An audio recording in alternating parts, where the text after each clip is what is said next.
and welcome to Story X Story, the podcast by mayamada that dives deep into stories across pop culture, plus gives you advice on creating your own. It's episode 191, and I'm your co-host, Nigel.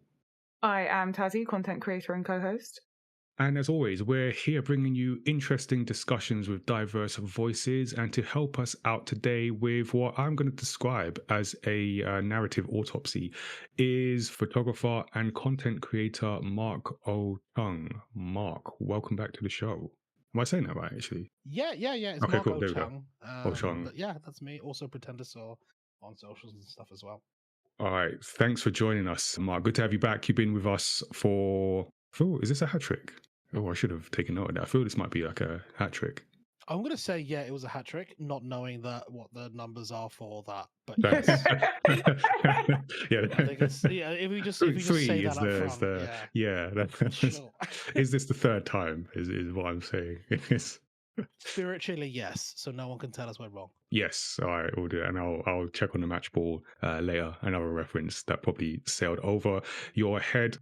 I love tennis. It's my favorite sport. And for listeners, you can subscribe to Story X Story wherever you get your podcasts from, which includes Apple Podcasts and Spotify. You can also send us your feedback and questions in several ways. You can send us a voice message on our Spotify for Podcasters page. You can always email us at studio77@mayamada.com. Or you can throw your thoughts at us on social media. We are at mayamada on Twitter, at mayamada TV on Instagram and TikTok. A Life of a W Gamer on Instagram and TikTok, or Tazziii on Twitter. So you can also join the Studio 77 Discord and consider becoming a Studio 77 member to support the work that we do at mayamada and get some exclusive content from the universe, which we're going to be talking about right now, because we're going to update you with the latest from the mayamada universe.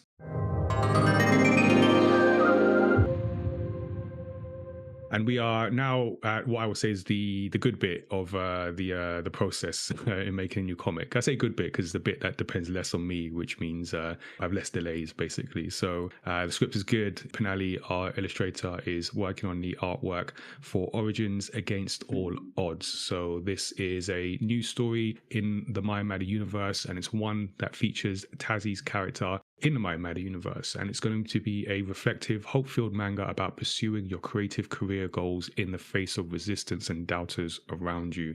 So it's very much about like that resilience and making it in the creative world. So hopefully something that will resonate with people. So we're going to get pre-orders available for people in the meantime while we're working on it, and then Kickstarter backers will be getting copies once it's ready. We'll also be sharing details and snippets and behind the scenes kind of sketches and things like that as it all builds together. It's very hard to show like the writing part of it, but now as we actually go to the artwork, we'll be able to share more and keep people updated. So definitely looking forward to bringing that all together finally, and letting people see the new story. You can also see the existing stories that we have in the mayamada universe. So we've got Samurai Chef, Hot Lunch, Serious, and Serious Through the Fog.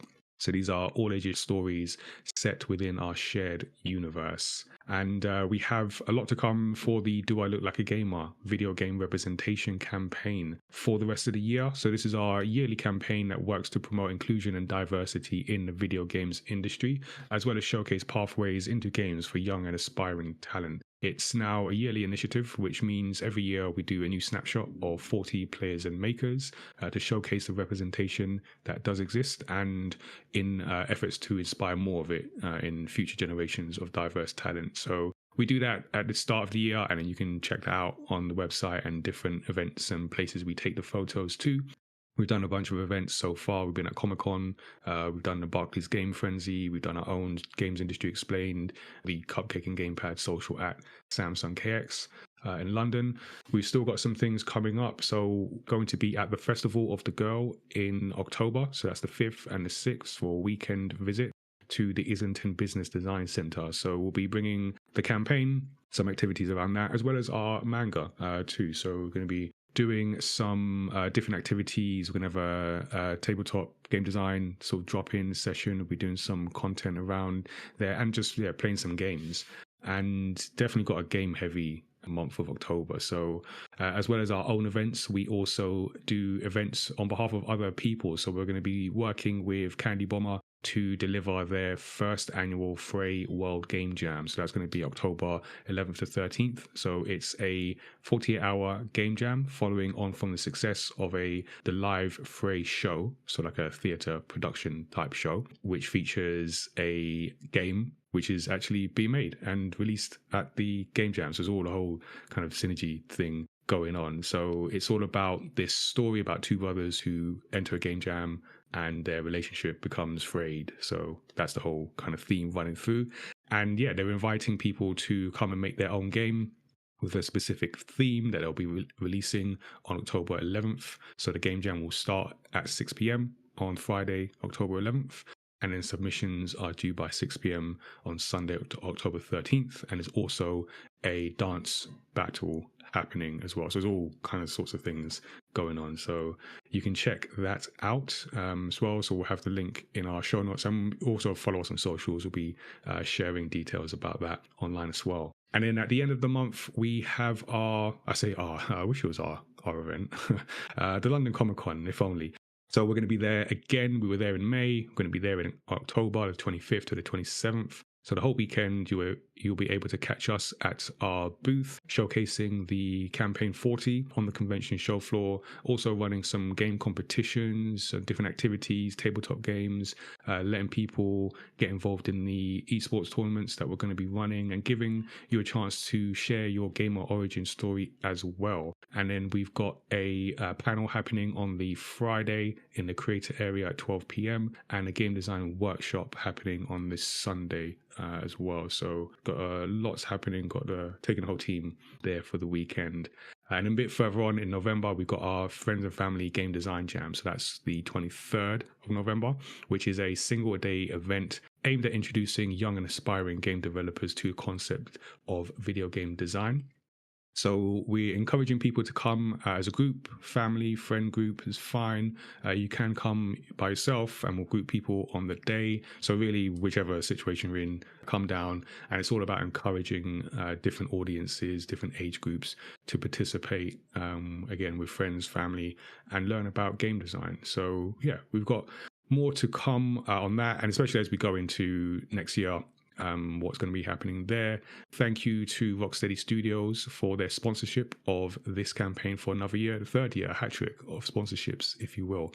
So their support has been key in letting us bring together this vision and make it a reality and help make it sustainable as we continue doing it and continue improving the impact as well. So it's that kind of commitment that does really play a significant part in helping us inspire people from different underrepresented backgrounds and help drive that progress in the games industry. So look forward to working with them more, hopefully more in future, and also others like them in and around video games. We are also doing things on Twitch. So each month, we have our Studio 77 activities. So this is our Twitch channel you can check out. We do different shows talking to creative professionals across industries like comics, video games, and animation, cosplay as well from time to time, and also play games for your amusement. So we've got a few things that we do on a month-by-month basis. We have the Studio 77 report, where Tazziii and I recap the latest mayamada news and announcements in a live recording. So we stream ourselves recording it, and then you can check out the live recording, get involved there. You can also check out the YouTube version, which is essentially the same thing with the bloopers cut out. There you go. So take your pick. We also have casual conversations with comic creators. That is a monthly series where I talk to different comic creators about the craft of making comics, usually on the first Tuesday of each month or thereabouts. And it's all about discovering the human being behind the art form. So the next episode is episode 29 with Erin Angiolini on October the 1st from 7:30 p.m. BST. Will also be available on Twitch VOD for 14 days after that. And yeah, you can join us again in November too. And then we have games night. So we play games usually at the end of the month or towards the end of the month. And we play with our community. We play a different game each month. Sometimes we come back to games that we particularly enjoy. So you can catch that at the end of September, and then each month. So we've got October, November, December. Don't know why I have to do that maths in my head, but we have a few more left for the year. Everything's now kind of like you've got this many left to the end of the year, for me at least. So you can catch that as well. Follow us on Twitch. And if you are a young, aspiring creative professional or you know one, then definitely check out the mayamada Showrunners Work Experience program. So we are creating opportunities for young people aged 16 and up to work with our team across comic production, events, content creation. So it's a whole range of things to get involved with. We've just had people finish with the summer cohort, and they had a big impact on some of our future animation plans, or investigating that side of the brand, as well as the latest comic as well. Some really good input from people. So Kickstarter people will know what we're talking about, and others you'll see when you get the book. So it's really good opportunity there. And you can email us to find out more, showrunners@mayamada.com. So now you're all caught up with the mayamada universe. Let's talk about some of the stories that we've been enjoying this week.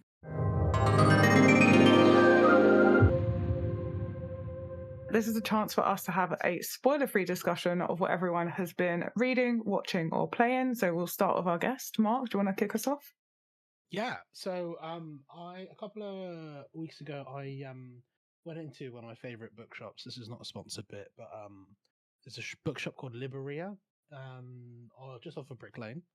And I went in there, and I'm a big sci-fi fan, so I said, hey, I would love to read something that isn't just written by an old white dude. And he was like, yeah, got you. And so I was introduced to Ursula Le Guin, and I've started reading The Dispossessed. And it's basically a story about a moon colony above a planet very similar to Earth. And they were basically anarchists on Earth, and they left behind the capitalist proprietarian society that was on Earth to start their own communist commune vibe. But it's a really interesting exploration of what happens when anarchists actually get their own way, and also a story about the main character is called Shavek, and he is from the moon, Anaris, and goes down to Urus to spread the message of the anarchy. And it's a really interesting kind of exploration and journey through what does spreading your message of brotherhood really look like amongst the bureaucracy of capitalism. So yeah, it's a really, really interesting book, and I would highly recommend it if you like sci-fi that explores really hard issues in our everyday life. But I think this book was written decades ago as well, so it's super interesting. That yeah, sounds absolutely fascinating. It sounds like it goes really in depth. I might have to. Yeah, it's definitely one of those books that, like, you know how you have some sci-fi books where it's like, oh, it's Earth, but it's people have VR, right? Yeah. It's not like that. Like, it's a whole different world, it's a whole different universe, but it's very accessible. I think Ursula Le Guin does a really good job of filling out the emotional backstory that you need to know for these people. So yeah, super, super interesting. I might have to add that to my ever-growing backlog of things to read. There you go. So yeah, my part is kind of the what isekais has Tazziii been watching this week. Welcome back to this episode of the longest names in anime ever. So I'm just gonna run over them. So I watched the whole of The Weakest Tamer Began a Journey to Pick Up Trash. Sorry, is that the whole title? Yes, that's the whole title. Could you run that by me again? The Weakest Tamer Began a Journey to Pick Up Trash. Oh, wow. I'm pretty sure the next title was longer. But super wholesome, another isekai. I'm all over it. This one I picked up just as like a background watch, and then it ended up being really good. And it gets progressively better. At the beginning, I'm like, oh, okay, yeah, it's just like, it's good, bog standard, but I feel like by the end, I was like, this is a really moving journey. Super wholesome is basically about someone who's like a really weak tamer, and they thought that they were completely worthless, and they go on the run. And then they discover a lot of things about the wider world, having grown up in a small town, like small village. And it's really cute because there's like a really adorable slime that you meet in it, and that's just so cute. Okay. I'm here for that. Any like weird critters or like things like cat like things, I'm here for. That sounds fun. Yeah, I think you'd love the little slime in this. And then the other isekai that I finished watching was A Journey Through Another World, Raising Kids While Adventuring, and I really cannot wait for the next season of this. Again, super wholesome. It is what it says on the tin. Guy gets transported to another world and has to raise these two twins, essentially. There is a catch, but it's just so cute, and the twins are just like these. Everyone's like, "Why are you bringing them with you? Like that doesn't make sense. Bringing these two kids with you." But then when you meet the kids, you're like, "Oh, that all makes sense. It all makes sense." And this guy just like takes on this responsibility of raising these two kids like a champ. He becomes like the best big brother guardian that two little lost twins could wish for. That's really sweet. It is. It's like, it warms my heart just thinking about it. Nigel, and now we're all caught up on Tazzii's isekais for the week. What stories have caught your fancy? So I've been reading. I've been actually reading. I've had this like moment of shame where like I used to read a lot, and like fantasy novels were my thing. And then I don't know if like the internet has rotted my brain or age, maybe, I don't know, something. I just haven't read. So a while ago, I started The Way of Kings, which is a novel, one of those epic fantasy novels by Brandon Sanderson. Speaking of old, like, oh, he's not that old. I think he's like, I think he's still alive, so I wouldn't. Yeah, He's not that old. He's very prolific though. He's a lot of books. He's written like hundreds of books. I don't know how he does it. And also responsible for some of my favorite, like the whole Mistborn series. I just love that. I haven't read that yet. Very, very good. Well, I really enjoyed it, and I feel like there's talk of them making it into a film, which would be interesting. But really cool. But so Way of Kings is in the Stormlight Archive series of books. And I started reading it and then kind of got like a third of the way and sort of dropped off. I don't think it's anything to do with the book, just like, again, brain, not braining properly. But I've been trying to commit myself to just reading more long form reading. I annoy myself when, I don't know if either of you do this, when you go into a webpage or something and you scan rather than read. And it always just that's the only way I read web pages. And that's I do that, but it annoys me when I bring it over into like physical books. I'm like, all right, let me get back into this story. And also, as we've been working on 11th Hour, he's doing some like research and world building. I want to learn from the people who do it really well. So been getting into that. And then I've been watching Shogun, which, speaking of epic, well, it's not fantasy, but it's definitely epic. So this is a series on, well, I'm watching it on Disney Plus. I think it's like in the stars bit of Disney Plus. I think it's like FX production. This is really good. This is one of those things, you know, when you hear about a show or story and it's like, oh, this is really good, and then you go and it matches up to that.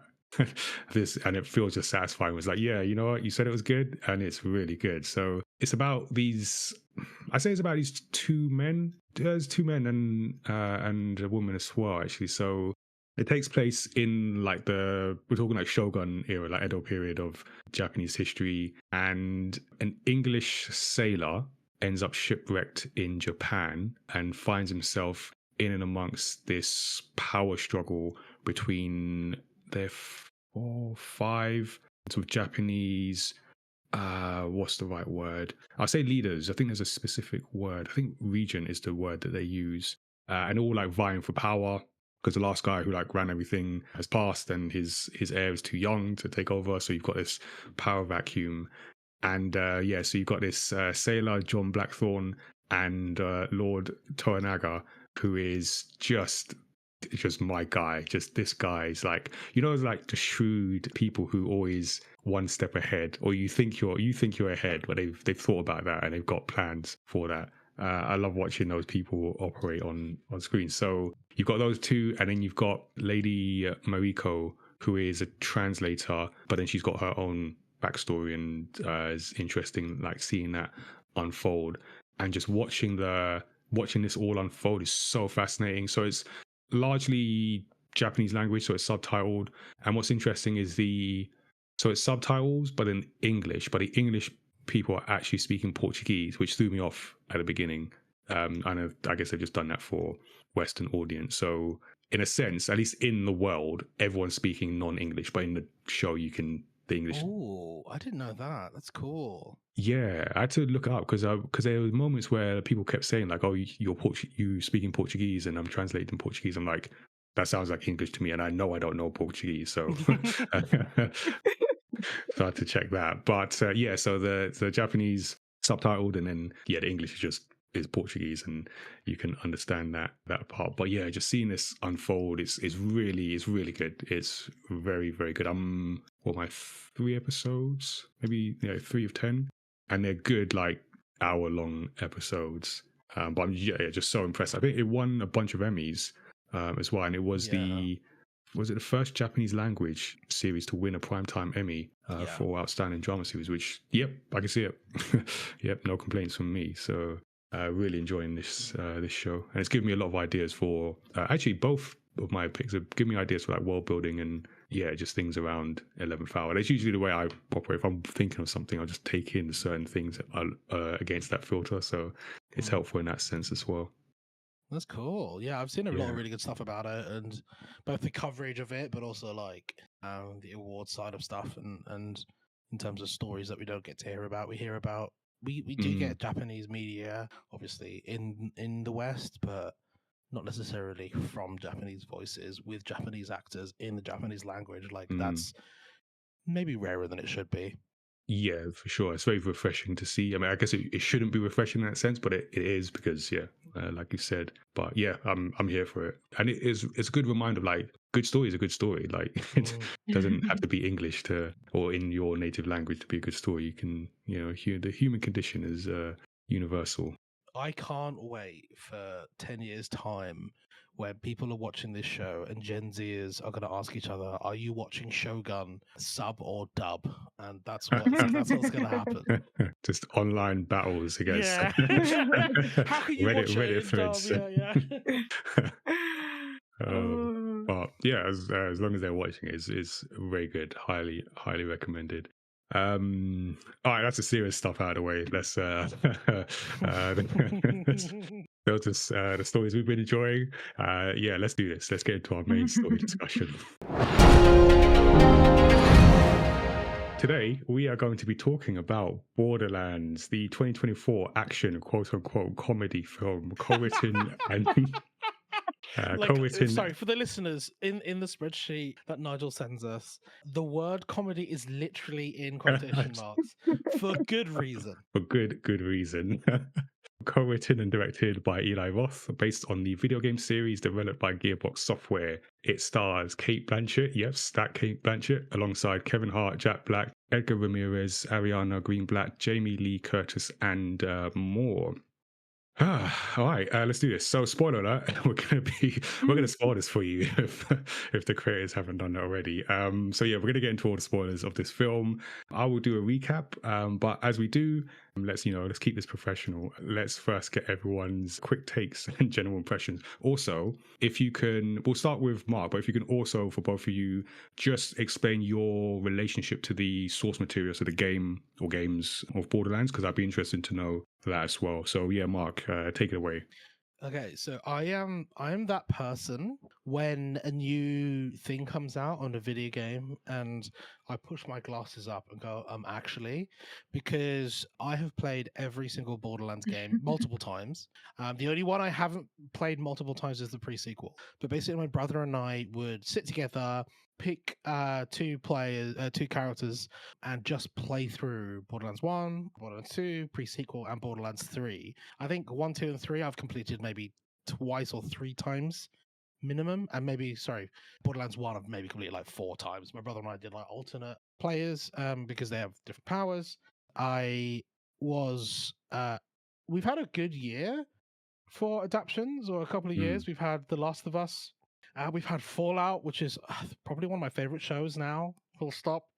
And I looked on the Wikipedia when we started recording of the story of this production that Craig Mazin was initially involved, and that's what got this over the line, which is hilarious because The Last of Us, I think, is brilliantly written, just so well written, and this movie is not. Is it written? I think the problem is it is, and I think you can see that it's written. And by that I mean no one else had any good ideas to contribute. So the only thing is left to see are the bad choices the writers made. There are so many. They rewrote the whole story and the whole universe. They've rewritten all the characters and their emotions. Huh. Okay, and then they've rewritten the entire world and the stakes of everything. And you go, why? Have you done? Why did you make it a Borderlands? Why don't you just make it a new thing? It's horrid, and I feel cheated as a viewer because they try and do this like fun, family friendly thing, but with the worst people you could do it with. I don't think you can be subversive with a cast like Cate Blanchett, bloody Jack Black, Kevin Hart, but the game itself is so subversive, and they're still trying to tell the same story. And I don't understand why anyone signed up for this. It's not funny. I have it in my notes. So just before we started recording, I shared with Nigel and Tazziii. I have 8 pages of notes on why this game, this movie is so bad. And I think on page 4, I wrote, I have not laughed once. Like, I've genuinely written it down. It's not funny. Claptrap, who's one of the best characters, I think, in the original games, because he's very funny. He is the comic relief, but he also has a lot of heart and a lot of wit and a lot of cleverness to him, which is absent here. And I wrote, he is basically Metal Jar Jar on my notes. Yeah. So that's my thoughts on. That's my top view thoughts on why no one should see this movie. If you care about spoilers, I promise you will not care about it for this movie. Don't worry. It matters nothing at all. Nothing. That was the most meaningless spoiler alert I've ever done on this on this show. It doesn't matter. 100%. Tazziii, you've also played some level of this game, right? Because you're actually anticipating this. Yeah, God. I feel like I brought up so many times. So I have played nearly every Borderlands game, except, and I'm including Telltales in this list, except the second Telltale. Oh, wow, okay. But I've not played them like multiple times. Like, I've dabbled in the first one. I actually, after watching the film, had to go back and play the first one. Because I was like, did I just get wildly gaslit? Yes, you did. Oh my God! Sorry, you nailed it. That's exactly what that movie is. I was like, not like, this isn't. Am I just forgetting everything? Like, I literally thought, like, anyway. But I haven't played them like multiple times. I've like jumped in and out. So I've played the games, but I will say I was pleasantly surprised. Huh? Plot twist. Tazziii, always just picking the most left field thing. I'm pleasantly surprised. Wait, let her finish the sentence. Because I thought that this movie was going to be like unwatchable trash, but it was actually just a very generic movie. Like, it wasn't a Borderlands movie. It was just like a very generic pick out from Netflix, chuck on movie. Yeah, I think that's fair. So I was quite pleasantly surprised because that was more than I expected from it. I love that the expectations were on the floor. Yeah, it wasn't on the floor. Yeah. It hovered. Yeah, it hovered. But it just wasn't like David Blaine, just like that one trick. Yeah, the 4 inches that he can actually do. Yeah, it just wasn't a Borderlands. Like, other than, I think the thing they got well was like the scenery was. There was a lot of. It looked very Borderlands, and there was like I have 2 pages in my notes on why I disagree. But okay. Mark's notes come with appendix, I'm coming with indexing. Section 5, paragraph. I'll send you a typed up form of it at the end of the podcast. You can, Cool, read it yeah. for yourselves. Maybe we need to like add that into some Show notes. extra bonus kind of content. Yeah. Patreons get a full typed up list of why Mark hates this movie and hates Eli Roth. And the other thing that I was surprised at was Jack Black's performance. No. Because even though it wasn't Claptrap, it didn't feel like Jack Black. So I was like, oh. I'll give you that. Okay. Sure. Okay. Like he was halfway to Claptrap, like halfway. But I feel like I see that. Yeah. I feel like they just played it too safe with Claptrap. Oh, I mean, it's a 12A, right? Why is it a 12A? Why is it a 12A? That's another question for later on. But like, it should have been. I'm glad that you thought that as well, because I was like, again, one of the things I felt really gaslit about was like, I feel like this is like why it's not the intended audience for like Borderlands. No. The series, like. What happened here? Like they did not lean in to Borderlands. They did not, like, as a series, there's so many things they could have gone to and like to encapsulate Borderlands. They didn't lean into it being Borderlands. They didn't lean into it being a video game adaptation. They didn't lean into like the level of wacky that Borderlands is. And then they didn't even lean into the comedians that were in it. I almost feel like it would have been better if Jack Black had just been Jack Black in this. Yeah, just bring something. Maybe would have gotten one laugh out of us. Yeah. At least. And there was too much attempt at making an unrealistic world real. Yeah. Like one thing that bugged me. One of many things that bugged me, but kind of highlighted this was the face mask thing Atlas used in a universe. Start on that. We're too early. In a universe where they literally have a respawn system built into the lore called a new you with actual like lore around it for it to already make sense, and you've done this weird body swapping face. No, I'm sorry, please. What? There's just, and like the whole game is about, I don't know about for you, Mark, but for me, one of the big things about Borderlands is the guns.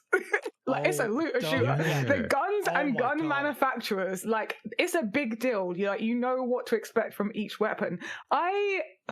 They done like one on-screen cameo of Dahl, or like no, hello. There is competing factions. Do you know what it feels like? It feels like they didn't have the rights. It feels like they didn't have the rights to those things, and so they had to like fake. You know when you watch like a Christian movie or something, and instead of drinking like Coca-Cola, it's like I don't know, like it's called Christmas Cola instead. It's like that, but the whole movie. But I would have even preferred it if they'd done that. It was like they just went RIT white label. Like they might have, like there wasn't even like there weren't, other than Atlas, there was no manufacturer. Like it's a looter shooter. Make emphasis on the collection of weapons. For crying Kevin Hart's out loud. character has a pistol that's literally a normal pistol with white bits on it, and that's it. It's like black no special and with powers. white bits in it. Nothing. Like I've literally played with screaming guns on that game, and guns with legs. Like the different like incendiary and electric to break down shields, and anyway, I was pleasantly surprised by this. and still. And yet, there are many flaws in it. It is. Do you know what? It's not quite there, but it's definitely playing the same game as Ready Player One. Okay. Yeah. This is okay. That's. I think that might be the most positive thing that I said from this point on. So, All right, let me get my turn at this. So I have played a bit of Borderlands. Actually, the computer I am recording from, when I first got it, I think 2019, it had Borderlands on it. So Borderlands 3, if that matches up. So I played it and I enjoyed it. It was like kind of like wacky, irreverent. The guns definitely got that, the humor as well. But I still consider myself, this is probably one of the few like video game adaptations where I went in like with no real attachment to the source material. I know of it. I've seen cosplays of certain characters, and like that's about it. So I could just like take it as it comes, and yeah, just coming with that sort of clean slate. So I'd heard some of the talk, but again, just come in clean slate. Wow, this is so. I was also say I went to a cinema to see this, and You paid your hard-earned money. yeah, it's a good thing I've got a Cineworld card, so Okay, cool. might have felt it's different still way. I mean, someone's contributing. still contributing, so I'm part of the problem in this. So this film has the unfortunate honor of being the third film where I've been in the cinema and I thought to myself, I can walk out. I can leave. We've still got some runtime to go, but yeah, I can leave this. That's enough. Yeah. For context, what are the other two? Oh yeah. So the other one is it the 2019 Hellboy film? Yeah, again, video game. I don't even remember. Yeah, right? It's absolute mess, absolute mess of a film. And the other one, probably more controversially, is Spider-Man 3. Huh? Actually, which I got a thing with like tone, and I just did not like the tone of where they went with the Venom, and just I was like, no, I'm out. But that wasn't necessarily a bad film. By the way. Unironically, that's my favorite. Okay, interesting. So that was more personal preference than I don't think it was a bad film. Just that just didn't vibe for me. Hellboy is a terrible film, and this film is an unmitigated disaster of a film. And yet, I'm not going as far as Tazziii, but I was thinking so for Tazziii, you mentioned Ready Player One. My equivalent is Thor: Love and Thunder, and genuinely, and I said that when we recorded for that episode, it genuinely upset me the way they delivered that film. This film didn't upset me, so I'm actually going to enjoy this. And I will also say, I was so excited to have this. I don't think I've ever been as excited to have a discussion on the podcast. A little bit of backstory, because Mark mentioned like the notes that I put together. So I'll put together the notes for the show. Usually I'll do it like sort of the weekend before, just like timing. That's the best time. I saw this film before we did our Deadpool episode, and I started writing the notes before I had to stop myself. I was like, no, we got Deadpool and an interview. I need to do that first and come to it, because I was so keen to do it. So as bad of a film as this is, I'm not upset at it, because like I said, I didn't have that necessarily attachment. I could just watch it with some distance, whereas I was with Thor: Love and Thunder. But yeah, no, this is a terrible film. This is going to be an investigation, a murder investigation. Who killed this?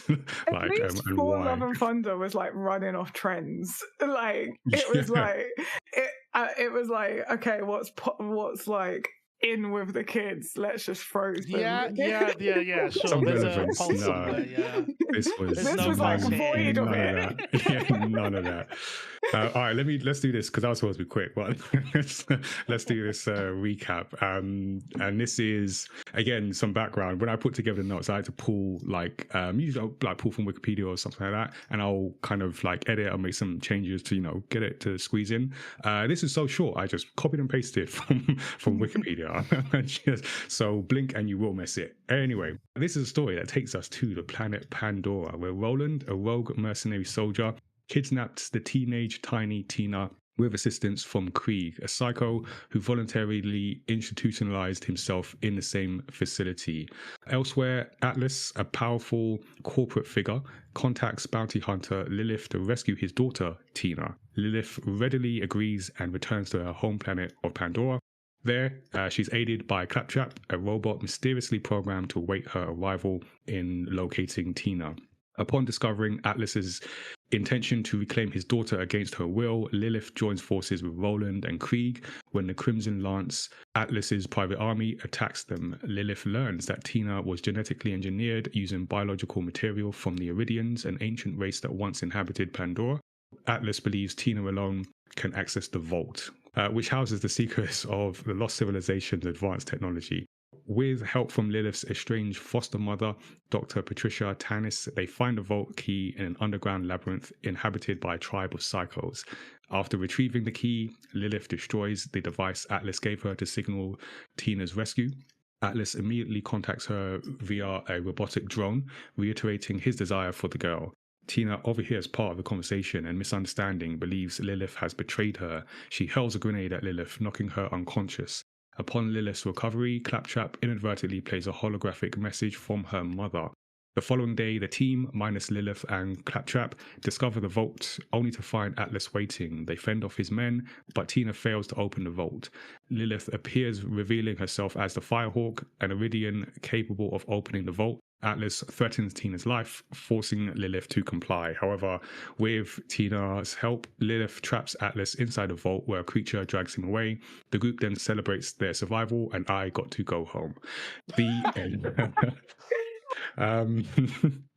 Right, so let's start with how we got here, because so one of the things that I did hear of is that so this is a film that was announced back in 2015 and wasn't until 5 years later when Gearbox announced Hostel director Eli Roth would be directing from a script by Craig Mazin, and then the project appeared to be moving forward. I did, before recording, I sent a clip of Tazziii and our Studio 77 members during a Rocket League games night talking about this and the troubled post-production, because I think there'd been a lot of debate around like who was responsible. Even Craig Mazin kind of distanced himself because he left the project, distanced himself. Apparently there were 7 writers that were brought on to like mess with the script in some way, and yeah, it's troubled post-production has been a thing. Yeah, so as we were going in, because I feel with you two being players of the game, I feel you would have had some expectation, but I think, Mark, you touched on it, like, who is this film for? Like, how do like what do you think was the decision? Like, were they trying to aim at? Yeah, I do think like it's valuable to when you like assess a piece of media and go like, okay, like whether it's bad or good can easily come to that personal preference, but like yeah, like you say, what if it's a product with an audience, with a customer, who is that customer? And I think what Tazziii said, I think it was Tazziii, a movie that they can sell to be content for Netflix in order to keep subscribers is the goal of the movie. I don't think it was designed for kids. There's not enough there. Are you sure? I don't think it's designed for kids at all. Like if you look at like movies like Borderlands, there's not enough funny bits. I don't think Jack Black was ever funny in this movie, and I don't think that kids would enjoy this because I will give, so in this cinema, there was this family that there's like I think it's 2 adults and 2 or 3 kids. They seem to enjoy it. The kids seem to enjoy this. So for me, what I think a video game movie would be like Sonic, where the main protagonist is like fake smarmy and he like makes fake jokes and he's goofy and they make pee and poo poo jokes. Yeah. You can understand it. You can see where the jokes are. Yeah, and I exactly, like, and I actually didn't enjoy Sonic because it wasn't as bad as I was expecting it to be. It just turned out to be just a middling family movie. I don't think this is that. I truly don't think it's that, because there's a lot of conversation about guns, there's a lot of conversation about violence, there's a lot of conversation about weirdness and wackiness that I feel like maybe that's my own biases, but like I don't see children enjoying that, because if you're going to show kids wackiness, they're used to the wildest stuff on TV. And so you need to turn it up to 11 for them to really understand what that wackiness looks like, right? If you look at any Disney film or whatever, like there's so much wackiness and silliness involved that I think does sit in the Borderlands universe, but they turned it down. That's what I don't understand. It's so down. Oh my God. And that's why I don't think it's a film for children, because all of the big moments and the silliness and the explosions. I have never seen more ineffectual explosives in any movie ever. All explosives ever do is shake things. Knock you back. Yeah, and I'm like, which again doesn't sell Tina in her character. Oh my god, yeah, like Tina's brilliant, right? Tina is like the best. I mean, she got her own game. Yeah. So that's also another game I didn't play. I haven't played that. I do own it, but I haven't played that yet. But yeah, and I think that's everything was turned down, and everything was so mute. Yeah, and I think I just looked it up. I was like, oh, is it because it's a movie made for Disney? No. Is it a movie made for a streaming service? No, because it got a theatrical release. Yeah. Like, I just don't know who it's for, and it's a 12A. I think the games are like rated 15, but like I think Tazziii put it perfectly on the front of the box of the first game. That it literally said there are 1 million guns in this game, right? And the blood and gore and all of that, it's all very comic booky, like that's what it's drawing from, but it doesn't go anywhere with it. And the world of Borderlands, for me anyway, is very brightly colored. It's obviously got that really interesting cell shading style, but that is supposed to juxtapose the world that it's in. So the reason why the game Borderlands is bright and colorful and scratchy and all of this is to contrast how dark and there's murder happening everywhere and there's survival happening everywhere. But if you look at the movie, everything's brightly colored, but all of the outfits are clean, all of their hair is perfect, the dust is organized neatly. Like there's a bit in the movie where they are trying to find a tunnel and they go, oh yeah, we just need to move the debris out of the way, and there's a crane shot looking at the debris and it's 5 things in isolation on one spot. And like that is what it is. It's a kid show. It's not even a kid show. It's like the tweenies level of costuming where everything is like really neat and tidy, but it's supposed to be messy because they need to reset it for the next stage. You know what I mean? So yeah, I'm just looking up the game's rating. So the first Borderlands is rated an M for mature. Interesting. So it's essentially a 17, 18 plus game, just for context. and they went, no thanks for the movie. No, thank you. They didn't even add any like blood or gore. So going on for who is this made for, there's no blood or gore, which massively changes the rating of the experience of a thing. But not even like a drop. So then that's like, you're going for quite a young audience that you want quite a low rating, low age rating. But there was one really violent bit with Tiny Tina, and I remember like that's when it really like clicked. I was like, oh, there is literally no blood in this movie, but there is violence. And I think because a film that done that really well was actually a Harlequin Birds of Prey movie, which managed to get itself into a lower rating by being quite violent but no gore. That's a good point. I think that's so but that was done really well because like the violence was there. Yeah. But this, it was like the violence wasn't quite there. It was it was like, who are you going? Like, you're almost trying to please too many audiences for a game. There's so many ways that this could have gone as a film and still been really easy to absorb for a non-player audience. Oh, for sure. I think the lack of bloods are really interesting. Sorry, just because like in China, that's also a big thing, right? For censors and stuff, you don't want a lot of blood and gore. So maybe that's another thing, is just to have a really wide, broad audience so that people will go watch it in other languages and other countries where the games maybe didn't do so well or maybe never even got released there. And get them to watch this thing, but they still done it badly. They still should have got refunded.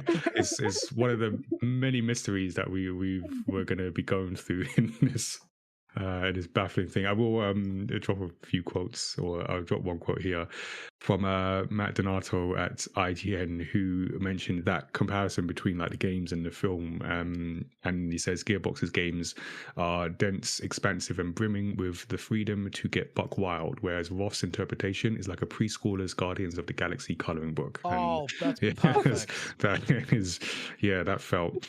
That felt right. So and on on this podcast, this is a challenge because on this podcast, the idea we talk about stories and we want to like pick out the lessons that. So we're going to try and do this as we talk about what narrative is there. But this is a cautionary tale. Yeah, I was gonna say, or we could just pick out like what not to do. Yeah. This whole thing is a cautionary tale. We can just rework the film right now. Yeah, just if you want to know what to not do, just find a script of the movie. Just Control C, Control V that into a presentation, and just refer to that. Because I think the do's and don'ts of storytelling. I'm more predominantly a non-fiction writer, but like when it comes to like storytelling, especially with something that already has a pre-existing thing, if you wanna, and I really don't think they should have, if you want to leave a pre-existing world behind, you have to give us a reason to care about what's going on. And from the moment the movie starts, we are told Pandora's scary. We are told Pandora's violent. We are told that Pandora will eat you up and spit you out. And at no point do we ever see any threat ever. At all. No, not at all. Oh my God, I don't even get... I'll start with the exposition and we'll go, because you touched on a good point. And remember, I played a bit of the games, but I don't know everything that's going on here. And I was thinking, like, this story starts like we're 2/3 of the way in. It just like hit me. It's like it's starting like I know all this, and all it's done is the exposition, and it definitely worried me at the beginning because it starts with a whole bunch of exposition. Oh my God. And that was a bit of a okay, that's because it's all stuff that I don't know, and I know Star Wars kind of gets away with it. It's become a thing for Star Wars. I get that, but by this point, we broadly know the Star Wars universe, and there is more of a film here, even in the recent trilogies. But this is just a lot of telling and not showing, and in a world that is not properly established. And it feels like, and it's funny hearing you both say this is not reflective of the game, because my assumption is this is made by someone who has just made the assumption that everyone has played the games and already knows about all this stuff.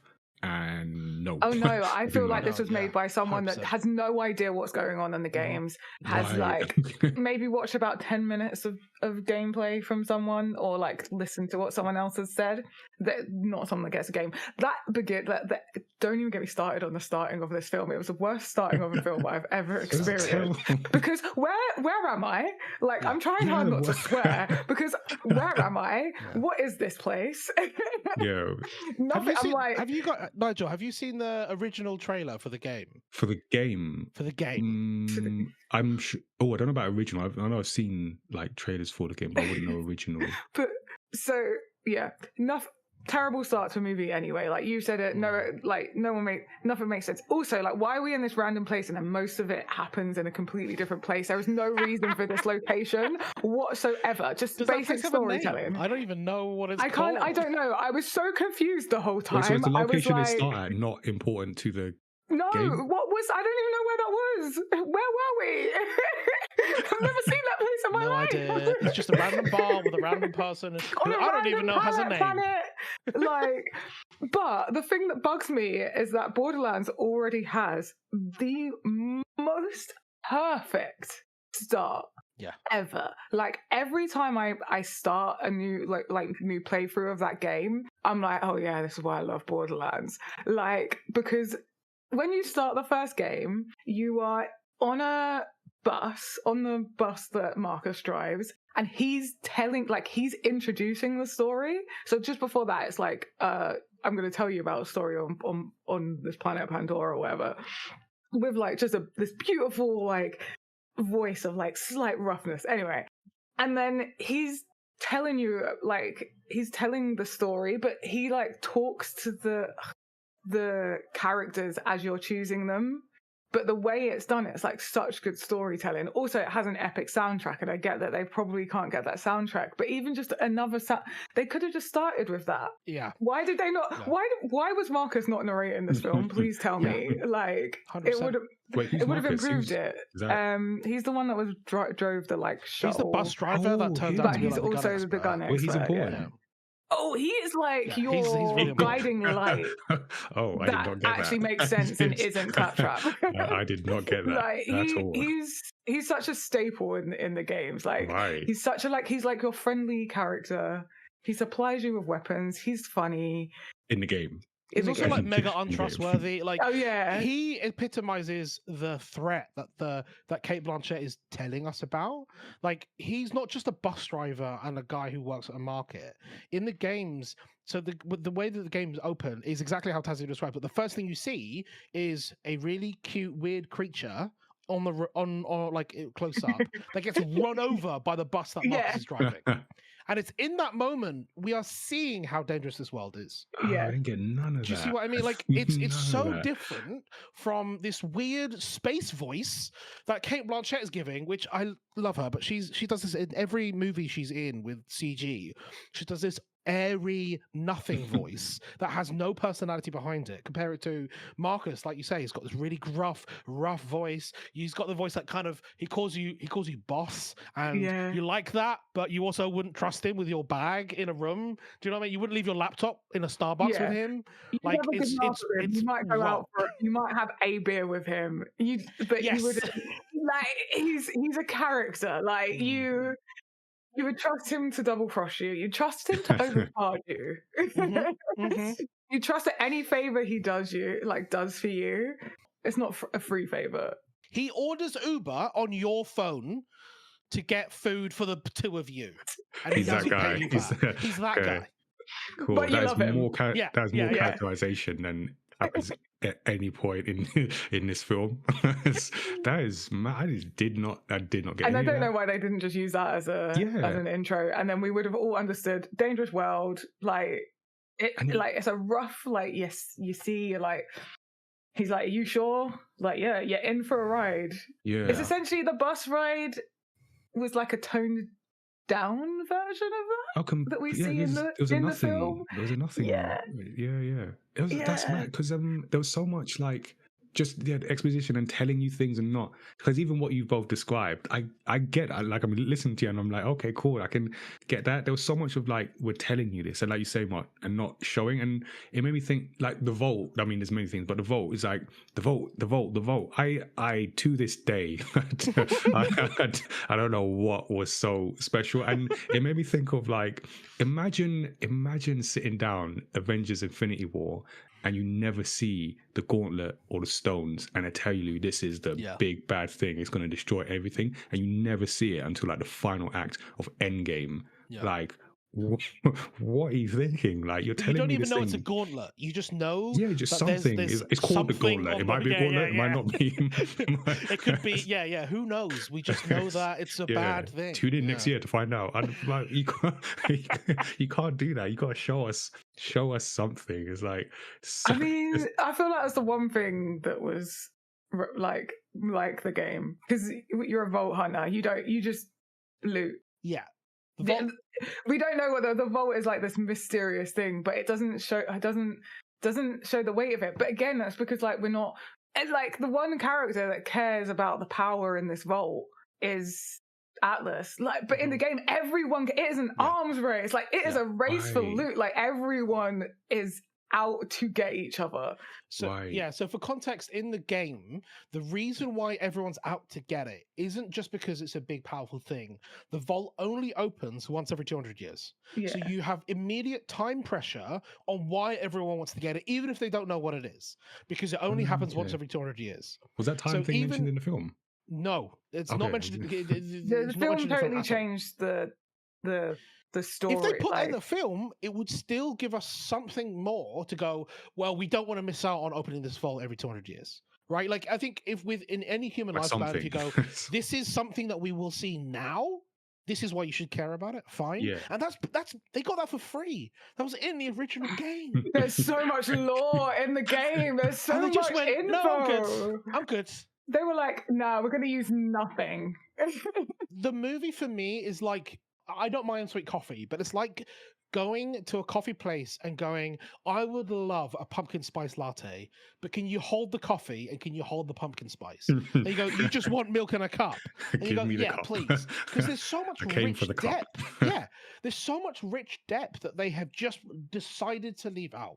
I do think they did the fire stuff at the end. That was kind of cool. Yeah, that was kind of. But everybody, like Tina's character is toned down. She's so down. Fun fact: have you heard any of the voice acting by the way, Nigel, from Tina, like from the games. In like, so when her game came out, I think because there was a showcase, so I'm sure there's a showcase somewhere. So anything like in promotional like adverts or stuff I've seen or heard, and it sounds, I hear character. So when you're playing the games, like, and you do like a Tiny Tina mission, and they're the best missions, by the way. but she'll just like come out with some random thing. You'll be like, wait, what? Yeah. Like, she made me double take in the game so much. I mean, that's the impression I got. Someone like kind of out there, just random, quirky. Yeah. But no, I see. So added context for the voice actor for Tiny Tina, it's Ashley Burke. Who? But Ashley, is it Ashley Burke? She's the voice actor for Ellie, and originally she got the job from for Borderlands because her dad was a producer. And she was with the right age at the right time, and they wanted a crazy young girl character. And so they cast her in it. And I think that chaos of, let's just get the producer's daughter to do some test lines for it. She's great, let's keep her. I think is really core to the kind of character that she is. She's crazy, she's independent, she's intelligent. She's also really weird, like Tazziii says. She'll say weird stuff that is not just funny on its own. But, you know, I was playing at age 22 and I'm hearing a 13-year-old suggest something that I can't repeat on this podcast, or over the radio, and she's excited about this murder, right? And this torture. And then in the film, she's just a cute girlie. Oh, she's so like sad. Like, Tiny Tina sad? Never. Maybe if like she couldn't get hold of some explosives, she might be sad. That's the only reason I could ever imagine Tiny Tina being sad about anything. Like, when she gets like really like upset, I'm like, you lost me so much. Like, but she's also upset in like a really generic, like unpowerful, uninteresting, like young girl way. She's such a capable that character. Wasn't explained to you at all, and just a sudden turn. I mean, the whole thing about like, and by the way, was it Ashley Johnson for voice of Ellie, and who's in the show as well? Because I remember we had that discussion. That voice, hearing her voice in another character, threw me off. But okay, I didn't know that. But yeah, the motivations are like just. I was going to say all over the place, but that would presume they existed. So I don't know how I'm going to phrase this sentence. At any point, I don't know why any character is doing anything at any point in this film. The only character you should get that sense of is Claptrap. Yes. Okay. The only character that you should feel like that out of a Borderlands is Claptrap. But arguably he's one I know more about because he says it. That's what I was going to say. He was the most predictable. Yeah. Or not predictable. They're all predictable, but he was the most you're behaving as I don't know. Yeah, with the purpose I'd expect you to. Yeah. So I put in my notes. I said earlier or before we were recording that in my notes. These are probably the widest use of question marks in my notes. So I've got why does Roland break Tina out? Why does the psycho help? What is a psycho? Why does he become attached to Tina? And how does he break out of his cell so easily? What is going what is going on? So my first point of like having like doubts was the exposition. And then the second was that scene. And I'm like, I was left with questions of like, this is that kind of film. What I will say though, here's one positive. So are we recording this? Yep. Okay, here's one positive. I thought I will disagree ever so slightly with Mark. I thought the one funny thing in this was Kevin Hart's line when he's breaking out Tina, because I don't know this for a fact, but I'm willing to bet that line where he goes, so it's like a short joke, basically. I don't know if you guys remember it. He said I remember that. So the line is Kevin Hart is breaking out Tina, and he says to her, I'm here to break you out. And Tina says, so my dad sent his shortest soldier. And then Kevin Hart says to save his least funny daughter. Funny daughter, yeah. And I'm sure that was an improvised line from Kevin Hart, and the one moment I felt that he was any kind of funny in this film. I did not laugh at. I did not find that funny. Because that's like Kevin Hart's joke in everything. It's like in it's 4 jokes in Jumanji where they talk about how short he is. That's his thing. Short jokes. It's not meant to be a short character. It's meant to be a tool, so it made it even worse because it was like, thank you for just highlighting how wrong this movie sucks. is. Thank you. Look at Roland right now. Google Roland's Borderlands, and he's supposed to be a literal like human tank. In the game, he can withstand bullets because he's a hench. That's the whole shtick. He is this giant. He's a specimen of like because as well the idea is that people. This is a big dude. This is a planet where you have like weird creatures like this. There's what's the word I'm looking for when like there's mutations. Like people aren't just like generic normal human beings. Huh? Why did they do that? You've got psychos with like tiny legs compared to their bodies. Yeah. Can I add another question mark? Yes. Why did they cast Kevin Hart? This is a big dude. What did I say all those years ago?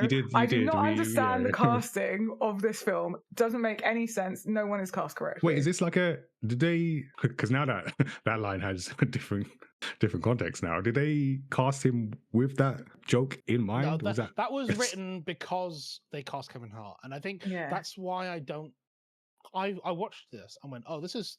Somebody went, oh, Jumanji, the new Jumanji was a success. We can just redo that. Yeah, let's get as many from the Jumanji film as we can get. I just... Roland is also like really stoic, but like in a really believable sense. Like he's supposed to be a soldier. You know how that thing with Finn from Star Wars? He's defected. So fundamentally, he believes something different from the Stormtrooper. And you understand that character, regardless of where the character went, you understand why he's turned his back on the people he turned his back on. And you know that he'll never go back. Roland defects from the Crimson Lance, the Crimson Lancers, sorry. Okay. But he has been sent by them. In the movie, who knows? He just randomly decided it while he was getting time. I don't know. It made no sense. Yeah. He has no resolve on it. And what it does when you don't explain the motivations, like when you make a story, and different mediums you do it differently, but in this field we have to be grounded. So that we do it when we do workshops with young people, like as young as 8. Get this, you have to be like grounded somewhere. That first part of the film, you've got to ground the audience in like, who are these characters, what do they want, and then where we can be on the journey, whether we agree with them or not. At least we know where they're going and why they're doing it. And there's nothing. And then for Lilith, who it's all graded on the curve, is the worst because she's the protagonist. So I couldn't understand. She seemed like the mercenary, the Vault Hunter, because they made the character on the bus made that joke again and again and again. But she's bored. She's at the end of her career in this. And I feel like they tried to get across like, she's bored of this, but she's got this job. And it's for money, that she needs money, or she does things for money. But then immediately at that bar scene, just before the villain shows up and offers her the role, she's paid for a drink. And the way they wrote it went out of the way so she's paid for the drink, and then the bartender's like, oh, you want the really good drink? So I'm getting she's got a lot of money and doesn't care about spending it, because she didn't, at no point did she ask like, how much, and she just like, here's some money, and then she's like, keep the change, effectively. I can't remember the exact line, but some version of like, keep the change. And then the villain comes, offer her the job, she's like, nah, and he said like, here's some money. He's like, okay, I'll do it, but you don't need money, you've just shown us.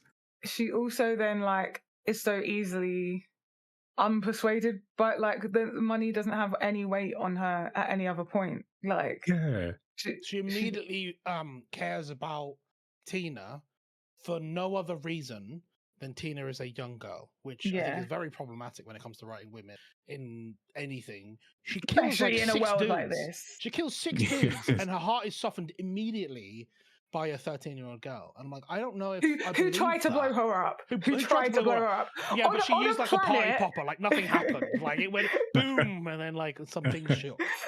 On a planet where it's literally, we've been told it's kill or be killed. And also, what was with the random children? Well, that was like, this is a tough world, right? Wasn't that what they were trying to do? Like, this is a tough world. Here's some underprivileged children. I don't know. I'm trying. Yeah, I'm trying. Also, I don't think I've seen a child other than Tiny Tina in Borderlands ever. So no. Okay. Again, that's the point. Is they die young. Again, like that is the whole point. Is that it's really hard to grow up. You know how like in the 1400s, the reason why you had 25 children is because 75% of the odds. You're playing the odds, yeah. Right. And you needed to have children to work the farm. Whereas in this world, the whole point is that children like Tina survive because she's smart and she blows things up. She's incredibly violent. That's why she survives as a child. Whereas here, we have just some generic sufferer kids who help her out by showing her where Tina might be. And then the same children are where Tina is. And then they're the ones that get captured. And they're the ones that get captured because, and they're like, how is this the first time they're being captured on this planet? Yeah. How does that make any sense? Also, like at most you'd have like maybe a group of 3 where one of them's really smart and they're just trying to like get their like other 2 less smart friends, siblings. It just made 0 sense. I was like, ooh. Do you know what bit I hated the most of the entire? On my entire 8 pages of notes that I hated the most was the bounty for Roland's capture was in dollars. I didn't even notice that. $150,000. I did not notice that. Why? Because she didn't pay with dollars in that drink. She didn't pay with dollars. She had like a funny little symbol which she paid with on a little watch. I didn't even spot but it that. said dollars on the wanted poster. It's like someone took the asset like and they forgot to change. They didn't update like the thing. Oh, the that's After really Effects bad. project. But that to me is the lack of care for this world. Like one who was making that asset went, does dollars make sense? Because this doesn't exist in our world. Again, if you wanted to exist in our world, you'd ground it in our world, but you're clearly not doing that. So why are we using dollars exactly when we're talking about alien races? We're talking about murder. We're talking about special magic stones, which they are in that world. You're talking about all these things, but you pay for a drink with dollars. And I'm like, why did you make this movie? Why don't you just set it in Texas where you clearly wanted to? Do you know what I mean? Oh, and then what we've got is this story where the individual characters, the motivations haven't been made clear, or they're just muddy, and then it pulls them together. So after Tina's trying to blow people up, and then what's the evil corp? Forgotten. Is it Evil Corp? I just called him Evil Corp. Crimson something. Whatever. So then they all decide to work together. And I guess they're going for that because the comparison is Guardians of the Galaxy, right? Which I don't see, but I mean I see, but I don't see. But with that film, you understand the individual motivations. You might not know, especially in the first film, like the depth of everything, but you get like even a character like Drax, like he's lost his family. You understand that, so you know what he can do silly things because you understand the underlying thing. We don't know nothing about these characters, and then they decide to work together, which was another. I mean, me watching this film was just a series of like red lights, just lighting up. It's damn near Christmas in that theater because I'm like, wait, what is the reason for them working together? Because they seem like, okay, we have to work together. I'm like, no, you don't. Why? Yeah, like the reasoning, and I put in my notes, the reasoning for them, the motivation is fish and chip shot paper thin. And like, I need you to understand like how if you leave that fish and chips, the paper becomes almost see-through, and that is that is the depth of this motivation here. Like there's no stakes. So now we're on this journey where I don't know who these people are and I don't know or care what they want, but then you want me to follow them through this thing. I throw my hands up. I don't know. Literally, the only character that had a reason to work together was Claptrap because it was literally programmed into him. Which in the game is not what happens. Like you don't need to have a robot programmed to follow orders in order for them to want to do something. Yeah. You do that when they don't have a reason. I hate comparing it to Star Wars, right? I'm sorry, Star Wars should not be in the same sentence as Borderlands. Any of them, even Rise of Skywalker, should not be in the same sentence. Because the reason why R2-D2 cares is because he cares about the people that he's with. C-3PO is funny because he's kind of blundering along, but he knows what's right and he cares about he's there. He's not there because he has a restraining bolt on. That is something that exists in the universe. You can be programmed to do a thing, but the robots matter because they have voices and they care. The worst, having no agency means that he might as well not be there. The worst thing is that Claptrap has the most perfect reason already that he ever wants to stick around anyone, and it's because he's a lonely robot that just wants friends. Yeah. And he's obnoxious and annoying, and he was not annoying enough in this. He did not dance enough. He did not sing enough. And we all know somebody like that. We've all felt like that. Like that's his grounding. Yeah, he is literally like, "Hi, friend," to person he's just met. Like, okay, so there's a bit of a sadness there. Yeah, he's like a very sad, lonely robot. Like, there's jokes about him like celebrating his birthday on his own. Like he sent invites and no one wants to. no one came. Like, sad, lonely robot, very annoying because he's like, friend, I want friends, and just why rewrite such a perfect character? Make him worse. Nigel, seeing as you're not familiar with the game, certainly the first game anyway. Yeah. Do you know why Krieg was there? This is the quiz after the movie. Why was Krieg there? I don't know specifically in his cell or just in the story. In the story, in the cell, why was he there? So what I thought they were trying to do is that Krieg and Tina have some kind of, I don't know what the phrase is. I'm trying to think of basically they're the only ones who get each other. An affinity for each other. Yeah, because maybe they've both had similar experiences or they've both been treated some way by society, so there's a connection. But in the film, all I see is this guy who breaks out of this glass. How can you build a prison in a glass? Don't understand. So it breaks out of that and then immediately just forms an attachment with her based on literally nothing. I just couldn't wrap my head. And then the wider thing of like the psychos, like they were saying like the psychos, they didn't explain like what are psychos, like and why are they psycho? Why are they so don't bad? Even get this. They don't even make them that psycho. They're just like they're just guys. They're just like annoying gangs. They're just guys without guns. And so they can't get shot at. That's it. I've seen worse near my house, like on the estate near my house, like. The one thing that was like kind of psycho was one of them, like them setting himself on fire or whatever. I was like, yeah, that was the only thing. What's that show with Johnny Knoxville? No blood. What's that show with Johnny Knoxville? They would, yeah, I know, yeah. Oh, now it's gonna bug me, but that's that show. That's not that bad. People made a living off that. I wasn't seeing it, so I couldn't understand like that whole situation. In the games, he's not actually part of the core cast. He's actually a DLC character, and the core cast is Lilith, Roland, Zero, who's a cool ninja knight sniper guy. Zero's great. He only speaks in haikus the entire game. His whole thing is haikus, and clearly they didn't have any writers good enough to write one haiku to put him in the goddamn thing. And Brick, who's like a big, your classic burly Drax kind of character. So they didn't put Drax in. Brick in. And they didn't put Zero in. Instead, they gave him to a DLC character who can canonically not talk. Why?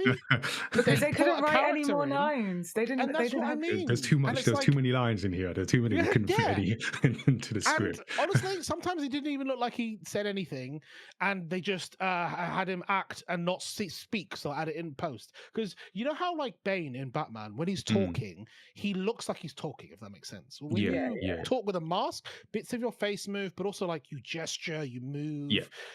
There's other body language. Krieg does nothing. He just stands there and they put words in his mouth in post. And it just, I don't even know if it's the same guy. Yeah, that's what I actually had that thought while I was watching it. I was like, I couldn't put anything like pin it down, but I had that feeling of like, is the voice the person that's talking? Yeah. And now that you've explained it, I'm like, yeah, because that makes sense explains now. why I felt like that. So not only is the story written badly, they make poor production choices. Choices, They just make poor writing choices. Compound that. They make poor casting choices. The music, Ace of Spades, is done. Please never put that in an action sequence ever again. I beg you. Can I just say the opening song for Borderlands 1 is one of my favorite songs. Oh my god, it's so good. It's called Ain't No Rest for the Wicked, or Yeah, most people will know that song. And it sums up Borderlands in a song. It's like the most perfect Borderlands song. And you're totally right, because you're talking about like setting the stakes for this world. The song is called Ain't No Rest for the Wicked. Yeah. Money doesn't grow on trees. I've got bills to pay. I don't know the rest of the song. But I've got mouse to feed. Yeah, exactly. That tells you what's at stake in the freaking first opening of the goddamn game, and it's not in this movie. Like they could have just added that song to the movie. Yeah, that's it. It would have, that would be the ground floor. Okay, cool. Now you can build on that. Yeah, but they didn't have anything. Wow. You know what? I will say, I'm glad we're having this talk because I feel like we're getting things out here. This is needed. This is needed. All right. So what that all does? So you've got characters you don't know and they're on this journey, and then it just makes the things that happen just lose an emotional weight. And as we go to the ending, because the ending and the action, I feel like are connected in terms of lacking that emotional weight, where so one of the things I feel again, just these people all make this is Hollywood, they must know this, but you can't just people have make action movies for a living. Yeah, apparently. Yeah, you can't just have action for action's sake, because we're so past that as like I make films, but as a medium and as an audience that watches, we're past that all flashing lights thing. It has to mean something, and this film is like such a great bad example that you can't just have surface level action and just expect us to follow on.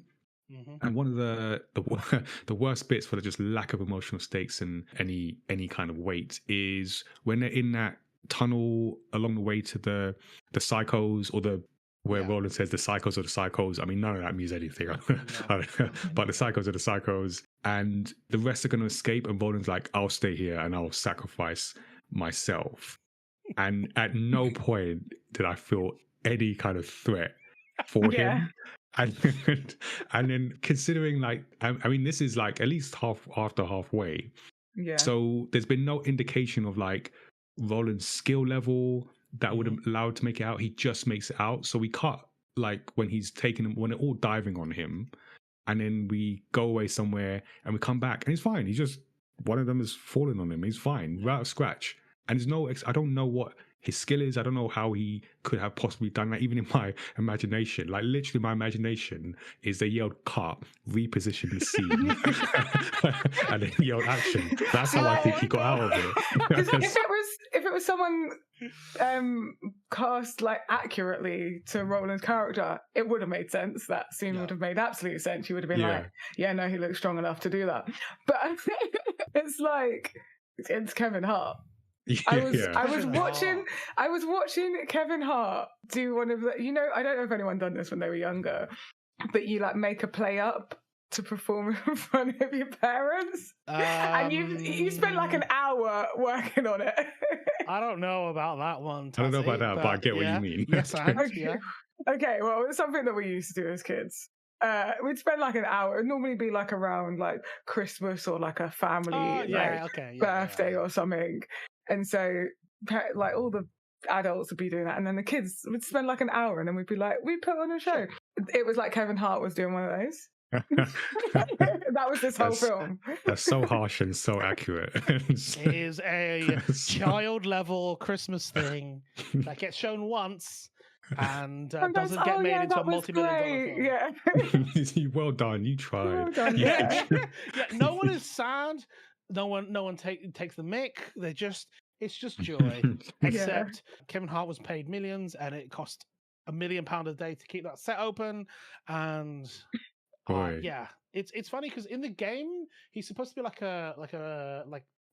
Do you guys know Taskmaster? Yeah, isn't No. there a Marvel equivalent, or is there There's both different because character? comic Okay. books are unoriginal. Yeah, yes. Okay, so I when know it comes to Taskmaster superheroes. from Marvel. So Taskmaster in the DC comics, correct me if I'm wrong, but the idea is that he is proficient with every weapon. So it doesn't matter Yes. what weapon you give him, he is maximally efficient with that weapon. Okay, so they are the same character, and he'll learn from the style of the person Great. he's fighting. All right, I didn't know they could do that. So Roland. It turns out Marvel and DC have been stealing each other from the yeah, very beginning. just fair point. Yeah, at least change the name. That's what they usually do. Exactly. Yeah. But Roland is kind of a similar character. So he doesn't have proficiency. He's supposed to be I'm really genuinely good with shocked. and he has a gun turret that he puts down so that when you play solo, so obviously the game's mainly designed because there's 4 playable characters who play with the team. He's like the base character, like the vanilla choice, because you can set up another turret who ends up being a distraction or another point of damage or whatever. That's his like skill in the game. Oh, you know what? So, Mark, I don't want to be the guy who invites someone on a podcast and then calls them names, but I feel you're lying because what you have said, that's too rich. That is too deep. What? Definitely not lying. That's not what I saw. Sorry, I must be misremembering. I think you're mistaken. Yeah, I think Roland's a generic gun-toting guy who tells one half joke in the whole film, and then just survives to the end as well. Like not even like at the I think peak that's of the movie, Roland. nothing. Yeah, Just... I think you might have misunderstood the games you're playing, Mark.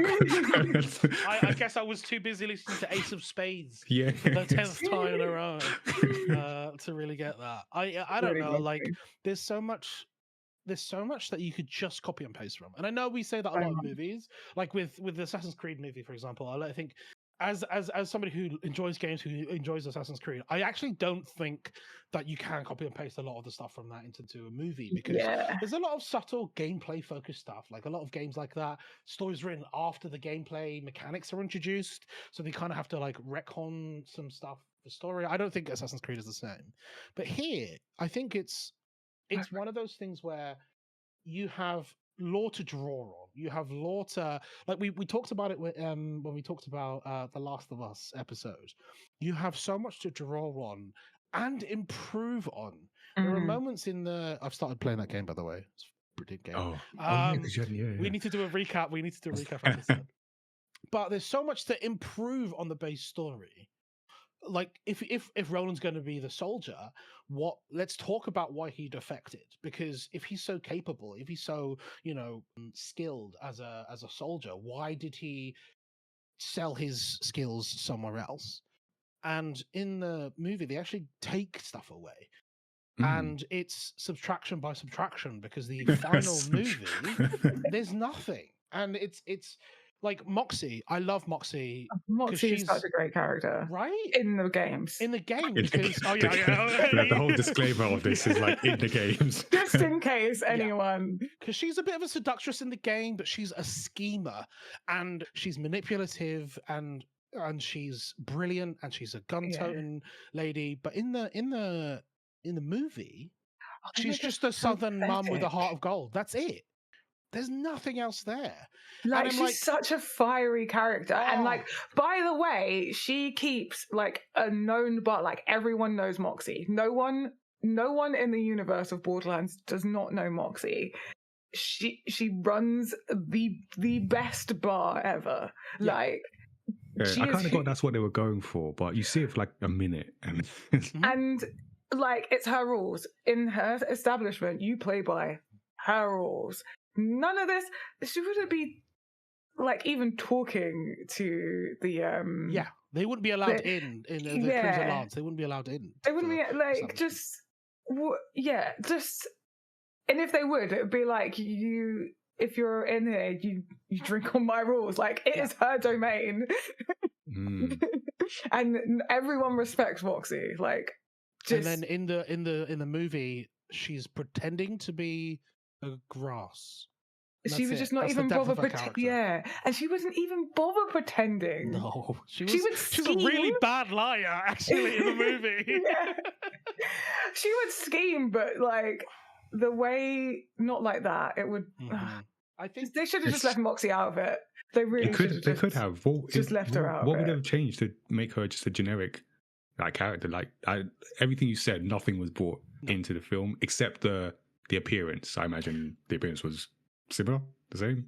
Yeah, again, but like Close enough. her appearance is so key to her character because the reason why she's very voluptuous, but like the kind of person that wears white makeup, has her body on show, and wears a ton of white makeup, and wears clothes with card suits on, and dresses all this elaborate world in a world where, remember, psychos are just topless dudes who are on drugs wearing masks. The reason why she puts that so much effort in is because that's part of her artifice. That's part of why she puts on that makeup, is because that's how she has control in the game. If she puts on this character, she becomes this character. She becomes this overt character. So that's why she just in terms of design alone, that's why she looks the way she does. In the movie, why does she look like that? To match the curtains? I don't know. Like the bar wasn't even that impressive. The bar was it's just Moxie. a bar. It was the same set from the start of the movie, but with some different shaped bottles. And like it was so open to be Moxie's bar. Like we just there was just a giant opening to get into Moxie's bar. And one curtain that they peek through twice for some reason. And I'm sorry, this is a world, like, so in the game as well, like you interact with most vendors through vending machines through the majority of it, because like they need to kind of make money, not be there. But like also because it's like they all have like heavy shutters. Anytime you are interacting with them personally, it's like heavy shutters in front of their establishments through a small window. Like this is a dangerous world. You can't just have like an open market and like an open entrance to a bar. That just doesn't make any sense. Like there's psychos running about. They're actual psychos. And it doesn't work for our world either, because we know those rules. Like we've seen Western films. We are influenced by Westerners. Westerns like shootouts and corrals and stuff like that. Like the reason we know the rules of those worlds that you give it to us. That's why when Mos Eisley's Cantina, we understand. We take our understanding of how those places work, and it gets amped up in places like Mos Eisley's Cantina. Exactly. In the movie, it gets amped down. It becomes a cafeteria where people just hang out. Oh my god, it does. That's it. It's literally the school cafeteria. It's literally giving that vibe. Except it's slightly purple. Oh my god. Oh wow.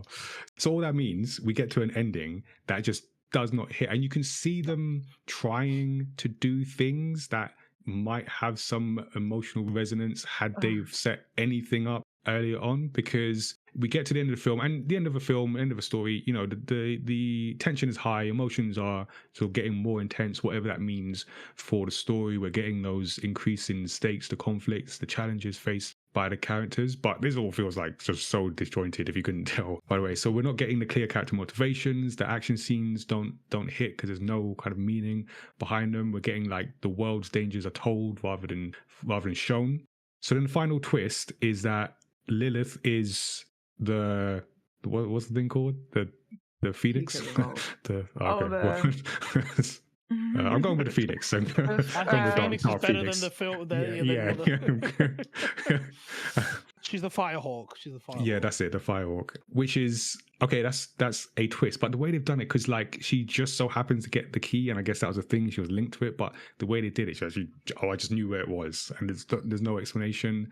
And then like Tina, and no one clocked on either. Not even a hint. No one. not even a hint. They were just okay, you randomly found just this. fine. Yeah, that's we accept this, and we move on. And then Commander Knox, who is like the lieutenant type character, the real, you know, you get the villain and then the person who executes on the villain's wishes, but then she turns.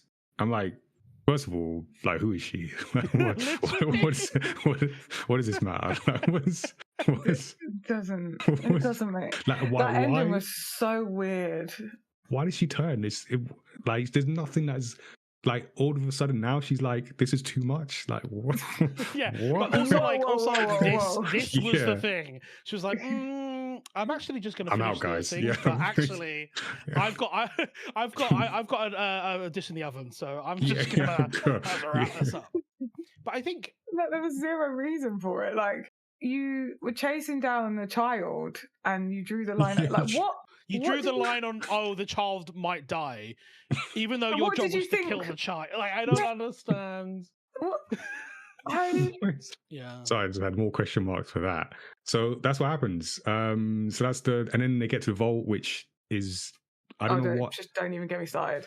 Don't So- even get me started. Just for some context Yeah. for the end of the game. So as Tazziii said earlier, there's all these factions vying for control, a clear commentary on capitalism of Right. selling murder and selling weapons, and there's all these different machines that sell different products and they have their own niches. But the whole point is at the end, Atlas has been not just betraying the world, but they've been betraying all the other manufacturers.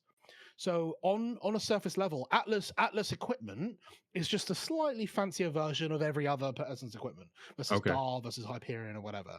And they serve in games like elemental damage or fire rate or high damage. And Atlas is, if I remember correctly, is high damage. That's how it works in the game. So they're all supposed to be on the same level until right at the end, Atlas turns out they're the ones who have all this power and finally exert it on the player. And in the ending of this film, Atlas has always been the big, powerful bad. So you take away the commentary on capitalism. You take away any surprise of who the bad guy might be. And so when they betray the main character, you're like, oh yeah, obviously that was going to happen because there was the big bag from literally 0000 in the time code of this movie. And when we open the vault, in the game there is more to the vault than just purple hanging things. But like, They didn't even bother make a set for that. They were like, just a dark room and just get it over smoke. and done with. We'll fix that. We've got some post hours. We'll just put it in there. And then they spend 5 seconds in the vault. Yeah. It should be so. That is like, you need all your gunpowder. You need to be stocked up. You need to make sure you've got like the combos going. You need to make sure you've got different effects happening. Like, sorry, I'm so mad because that's such a hard. You just enemy. hard cut outside and the end of the movie. And I think the soundtrack does so much to put in those emotional moments. Like there's a moment where sorry to go back to the beginning, but where Roland puts a gun up to Lilith and goes, I don't know if I can trust you. And there's like a music sting that's like, oh, is he gonna do it? And then we never. But if you took that away, it's just two actors standing in a behind a green screen in a volume, pointing a plastic gun at each other. And the same thing happens at the end of the movie. You have this uplifting, rich music, which is not based on the game, although they do use some of the gun sounds just quite. But the music is doing all the emotional heavy lifting. The dialogue isn't doing it. The actors certainly aren't doing it. The facial expressions aren't doing it. The context isn't doing it. It's just the music says, this is the end of the movie. And I go, cool, sweet. I finished my popcorn anyway, so. Yeah. Boy. Can I just want to list the weapon manufacturers, because it massively bugged me that this wasn't a thing. So we've got Atlas, above average damage and magazine capacity. Dahl, high recoil reduction at the cost of accuracy. Iridian, alien weaponry. Don't need Hyperion, one of my faves. Very high recoil reduction and accuracy. Jacobs, never elemental, very high damage. Maliwan, SNS munitions, TDR, Torg, Vladov. So you know list. these weapons. You know, like I recognize these brands. Like I do brands in the real world. Like these are, yeah, 100%. Like, I could play. Do you know that game where you guess like from the logo what colors, what brand it is? Yeah. I could do that because that's how integral to the game they are. I just needed to because it was really it's one of my biggest. Because you could have just at least done that. I do think, without being negative the entire episode. We had the streak going. Thing, this is really low. This is a really low bar, by the way. But the one thing I think that they got right, and this is going to sound weird, but hear me out, is Tanis, played by Jamie Lee Curtis, When you first, she's Yeah. always been an airy fairy kind of character. She's supposed to be, and again, because of the way the world works, she appears to be manic pixie dream girl, but she's actually not. She's actually kind of dangerous, and she's also kind of mistrusting and quite foolish as well in the games. She is intelligent, but she also isn't all there. Now, for whatever reason, they chose to, how do I phrase this? There is a boob window on Tannis's character with Jamie Lee Curtis. And the reason why I think that is successful is not because I want to, objectify Jamie Lee Curtis, but for me, it's the contradiction between an older woman who traditionally would be more covered up, would be more demure, maybe more old-fashioned, having a boob window plays into the other parts of that character who is supposed to be a manic pixie dream girl, who is supposed to be a bit of an airy fairy kind of person. So that character design, there is something there. There is something there where they understand who Tannis is. And without being gross, I think that is doing something. I think it's the only time you're saying like a it boob matches window has plot ever. And It you know what I mean? It's the only plot in the movie. It's the only. Okay, that's not what I'm saying. but do you know what I mean? It's the contrast between a woman in her 60s having showing off her assets, cleavage, and that's the contrast that is happening with the character who we're supposed to see and maybe what's going on but underneath. And in the rest of the movie, she's in a completely different outfit that covers her up entirely, as a 60-year-old woman would be covered up in quote unquote regular society. Whether or not that's normal, that's not the point I'm trying to make. But do you know what I mean? Like they even in that moment, so some flash of awareness. Yes, yeah. There's no, and she's the only character that changes costume. So for whatever reason, they went, oh, we don't want to have this for when she's moving around. Maybe she wasn't comfortable, whatever. But for whatever reason, there's a tiny sliver of what of maybe some contrarian thinking going on in the script, in the costume design, that isn't present and also gets dropped for the rest of the movie. Does that make sense? Right, I get what you're saying. Yeah. That's interesting. So something, maybe someone, for one day came in and then got fired afterwards, and one person just played the take game. It out, or it out. I don't know. Do you know what's? I'm sorry, this is a random thought, but that's all we're having here. Is that they went for like not the Borderlands story, but Borderlands has all this great, as well as like the main lore, has all these great DLCs that are like external from the main story. Like they don't make sense in the main story. They're just the same characters in like these off, where you literally transport to these off places. So why not just do that kind of thing? Like you just sorry, that was just on my mind. No, I agree. It's it's subtraction by subtraction. Like they've decided to go, because they're not introducing the world of Borderlands to anybody. They're not telling a unique story a la Rogue One in the world to entice both newbies and veterans to the series. They've just gone, what can we know we can make, that we can get past censors, that we can sell, that we can put famous people on, and that's it. They haven't gone, we can sell it for this, or we can tell this kind of story, or we can have this kind of insight, or make this kind of commentary. They went, can we make it? Yes, but maybe I think you never thought of why. Yeah, exactly. Yeah. Scientists kept asking whether or not they could, and not whether or not they should. They should, yeah.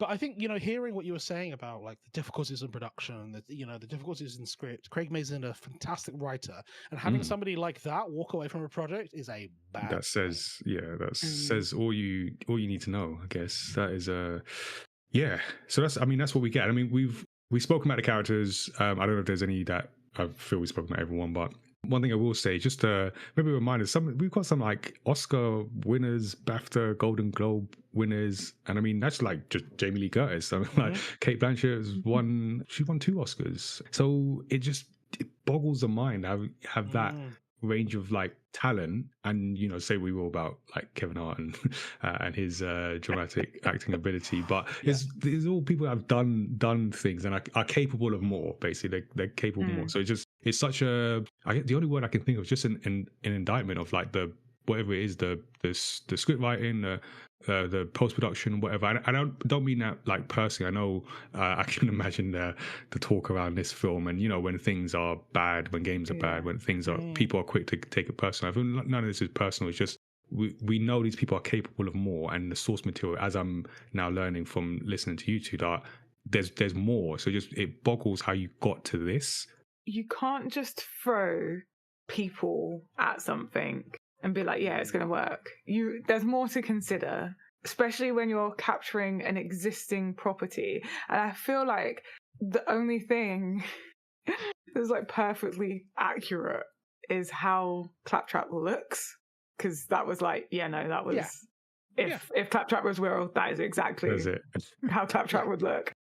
But like it is annoying because it's not even I thought I wasn't gonna like this movie because it would just be like a comedy movie with like two very strong comedians in it, and they were gonna overpower the existing. If only. Yeah, that remember when that was our biggest problem? Yeah.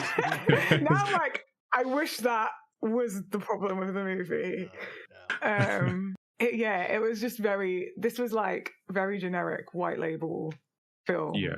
Did you sense any chemistry between zero chemistry. Any of the actors?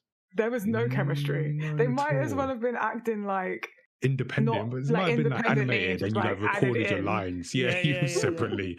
Just nothing. No chemistry at all. None. And it all adds like, I don't care about the journey. Like I don't care about what you care about as the character. I don't care about what you care about because I don't believe any of this. I don't like, there's no motivation. I don't believe like you guys, even when I go back to Guardians of the Galaxy, like, obviously they clearly didn't like each other in terms of character at the beginning, but you felt the connection. And then as things start to change, that whole found family thing is like, and even more so because they had their challenges and their like conflicts, even because then again, that we feel that in what family doesn't have some madness going on, so we get that some dysfunction or whatever.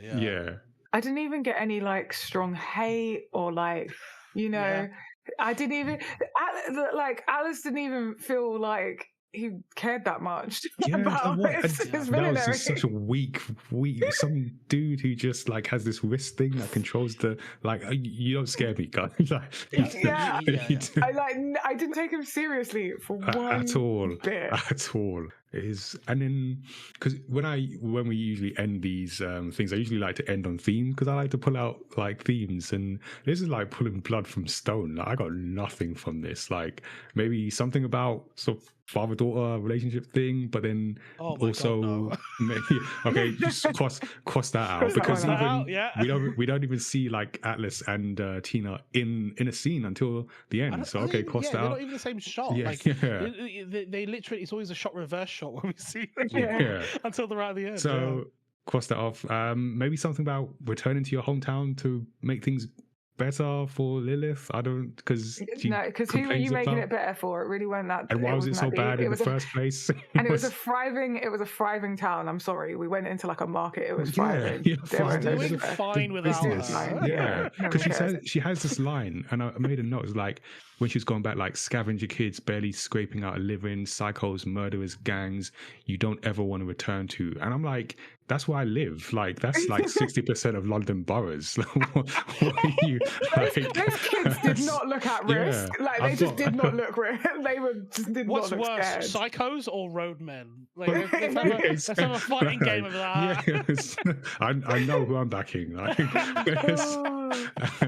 psychos seem pretty chill. So I crossed that out, and then I guess Lilith had something about like a trauma because her mum, and then we get that flashback with her mum leaving on that thing, even though there was space for her, or she could have got on anyway, but she didn't want to. So maybe there's, I don't know. That's what that looked like it. They just added it in after. They're like, we need something more emotional. We've not quite like what's the word? Reshoots. Like it was like, we forgot this one thing. This will fix the whole movie. I promise. Yeah. Like they filmed it, they've done it, and they were like, nah, this just isn't emotional enough. And they were like, I Yeah. know this will make it, but it doesn't. It Well, just this is how we was got added 'em. We on got because 'em. it Watch the tears. I think my theme, and it sounds like a joke, but I genuinely don't mean it to be. But I think it's remember why you write and remember why you create. Yes, so you don't end up like this. But I think you're talking about theme, and it's like everything from Guardians to Star Wars to independent comics to two different Taskmasters and two different separate comic book worlds. They all have a reason to exist and a reason for that story to be told, right? And the source material has a story to tell. Whether it's a commentary on capitalism, whether it's a commentary on found family, when it's a commentary on survival or difficulty or finding your own strength, like those are all reasons to create something. And I think this movie is one of the first movies I've ever seen when no one made this for any other reason than they were called into work today for a call sheet. Like there is no reason to You had to come in because you had no holidays days left. Yeah, exactly. That's what this it's is. Christmas and you've used all your holidays and you have to be You got to put something out. And even if you love your job and even if I've you been there. love I've the been thing there. you work for, yeah, we've all been there, right? Yeah, yeah. But like there's a reason why we all want to make stuff. And maybe the thing to get from this, sarcastically or otherwise, is remember why you make a thing and really hone in on why you want to tell that story and why it has to be you to tell that story. Because Gearbox told a story like that because also they're not the biggest publisher in the world. They're not the biggest developer in the world. They had a gimmick, which was we can generate looter shooter mechanics. They were the first games to ever really do that outside of like things like Diablo. So this is our technology. We're going to market a AA video game to go out to get in a unique visual style that no one's ever seen before, with a tone of voice that no one's ever seen before, to make a commentary on the industry that we're in, which is surrounded by giants making more money than God, and yet the people who live there and survive there are struggling, right? That's the world of Borderlands, and that's the industry landscape of Gearbox. That's why that story works so well. And yet in the movie of that world, they have drawn from none of those parallels. They haven't drawn from why you want to make a story like that. Why you want, like, if you wanted to look at the AA aspect of Gearbox, of Gearbox, for example, every single person on this, well, almost everybody in the main cast are award-winning actors who have been in huge things. So why didn't you go with a AA cast, or maybe some unknown people? Even the child is a well-known, famous child actor. Yeah. Why didn't you do the things that that draw from real experience and real intention and storytelling? Because you haven't replicated any of the things. No. It's like you've actively tried to go away from it. Yeah, you turned it down. And maybe that's a question to go, am I really making the thing that I want to make if I am taking so much of myself and so much of the core away from Yeah. No, that's really well said. I feel, that's a good lesson if we can take anything from this. I was so disappointed with the cast. You're so right. Like I really wanted it to just be some like up and coming actors that could have really made something with. And could start their career. Yeah. And kick start something new and exciting for them. Maybe even if people There's a career ender. This could have been a career ender. Oh, yeah, for sure. Maybe even people that like actually have played Borderlands as well. Get someone on this. Okay. Like, because if you think of something like One Piece, the actors are so enthusiastic about knowing the characters they're playing. Mm-hmm. And you could have got something like that with Borderlands, like definitely. Just it's so fun, and just like it could have had like so much like improv as well, because that game, like I'm sure half the voice lines are like people have just said some random stuff, and we're like, let's keep it. That works. Do you know what? It's a video game with such a rich experience. It didn't need a film. Yeah, 100%.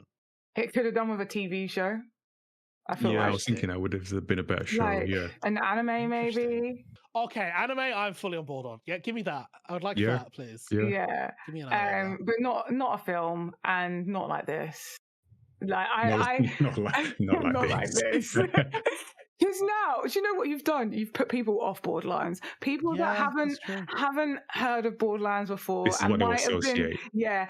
and people are like getting with like, oh, okay, like good story, good video game. So they're jumping on the video game, and then they've seen this and they've gone, I'm never going to touch Borderlands again because this is trash. Yeah. Why I might would I catch expect something. anything Yeah. from the 100%. games? And the games are amazing. Do you know what makes me think of like it would make a good TV series? It's because I played the Borderlands Telltale, the first one, and I swear to God, it made me cry. Yeah. There is so much story in this game. What were Take they some of it. thinking? They should have just scrapped it. They should have been like, this ain't working. Let's cut our losses. Mm. Let's Save us not. all. Yeah, save the world from this atrocity.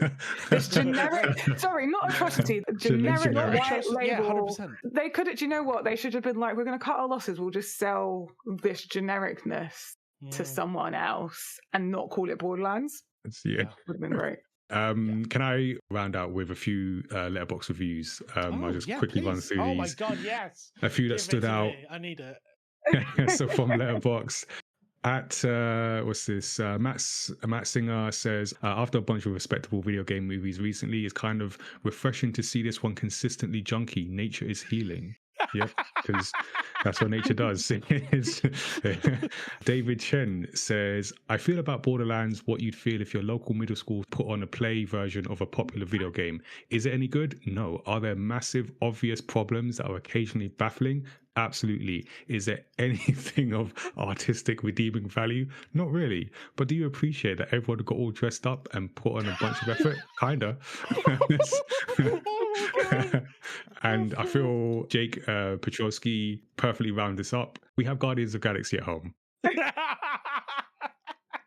No, the school play one is so like the my school play one comment. that hits deep. As somebody who studied drama, who loved being on stage as a kid, that cuts deep, and I feel that deeply. It was true. That's so funny.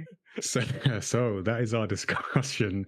We made something of it. I feel we did it. That was our discussion on Borderlands. Hopefully you enjoyed that more than you did the actual source material, which is the film in this case. So before we wrap up for this episode, let's get into this week's storytelling tip. Each time we do a deep dive on the podcast, I like to pull out a storytelling tip for others to consider when making their own stories. So this is a consideration from someone who also creates stories and likes to learn from the techniques or mistakes, this is that one, of others. So for today's episode, I actually wanted to discuss something I've discussed recently, but the flip side. So this is definitely a mistake-heavy tip. And it's about how to do foreshadowing wrong. So this is a companion to my recent discussion on the use of foreshadowing and misdirection in episode 187, where we did a deep dive into Coco, the Pixar animated film. So listen to that, and then you can also put this together with this one. Is the good and bad. So we know that foreshadowing and misdirection can help elevate a story and keep audiences engaged while building towards twists that shock or surprise and help redefine the narrative. So as we spoke about, the twist in Coco about the true nature of Miguel's father wasn't necessarily a major shock. And we talked about it on the episode, certainly not on the level of a Sixth Sense type shock. However, the path to the surprise twist and the meaning within the narrative were certainly employed skillfully. So all the pieces were there leading up to it. It made sense within the world, and it ultimately led to a satisfying payoff, which deepened the story's themes. And then we get to Borderlands.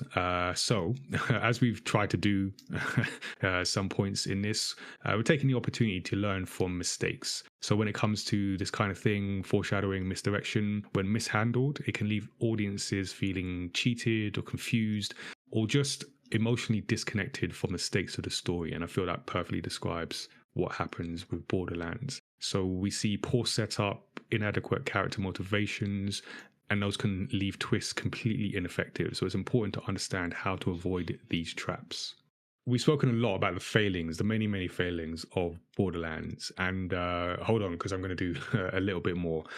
This twist at the end and just the emotional hit that's supposed to be there in that sort of final showdown just doesn't work. And it doesn't work for a number of reasons.